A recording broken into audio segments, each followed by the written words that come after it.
Hello sir, good morning. Hey, good morning, Hazir. Good morning. Namaskar. Good morning, Hey, good namaskar. morning everyone. Namaste, namaste. म hotel garden of ड्रिम्सको तर्फबाट manager Shekhar Shrestha हजुरहरूलाई नमस्कार, good morning. धन्यवाद हजुर, धन्यवाद, thank you, good morning, नमस्कार। उहाँ हाम्रो यहाँको एमडी सर भरत भरतजी हुनुहुन्छ एमडी सर है। भरतजी हजुर धन्यवाद है। हिजो आइयो हामी, हिजो तपाईँको कार्तिकको 28 गते शुक्रबार थियो 2082 सालमा। हामी गेटवे एकाडेमी कक्षा 7 को बाबु नानीहरू, आज यो बाबुको बर्थडे पनि छ है। रियान्स गतेको ह्याप्पी बर्थडे रियान्स।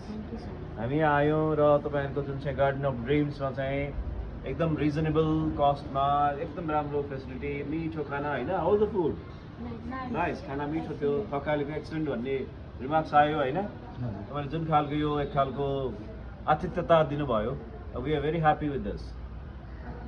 र लाइक अल्टिमेटली भरतजीले जुन एउटा सिम्प्लिसिटीका साथ तपाईँको टिमले गर्नुभएको छ, यहाँ चट्ट रेजिडेन्स छ, माछाहरू राख्नु भएको छ, अनि पर स्विमिङ पुल पनि रहेछ तपाईँहरूको है। स्विमिङ पुलमा हामी चाहिँ घाँस सानो भए पनि पक्कै पनि त्यो राम्रो छ। र माछा हेऱ्यौँ हामीले, गन्नु चाहिँ सकेनौँ है। फेरि यो सँगै दौड्दा रहेछ माछाहरू, खुरुखुरु यिनीहरूले चाहिँ गेस गरेको 40+ 40भन्दा बढी छन् जस्तो लाग्यो। अब यिनीहरूले चाहिँ एउटा माछा गर्ने एउटा चाहिँ हामी मिसनमा लाग्छ एकछिनपछि। बिसाइड्स दिस अब चिटिक्क छ, शान्त छ दिस पोखरामा। पोखरा यत्तिकै, मैले त पोखरालाई क्विन सिटी भनेको छु होइन। उहाँले जो के कुन सिटी भन्दै हुनु तपाईँ?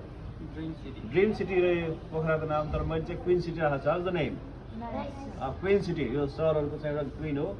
तपाईँहरू यहाँ बस्नु भएको छ र म चाहिँ के गर्छु भन्दाखेरि, तपाईँले राम्रो काम गर्नुभएको छ। के बिरा पाहुना भनेका हाम्रो भगवान् हुन्। पाहुनालाई चाहिँ सम्मानका साथ तपाईँले जुन यो हामीलाई माया गर्नुभएको छ, त्यो सबैलाई गर्नु होला।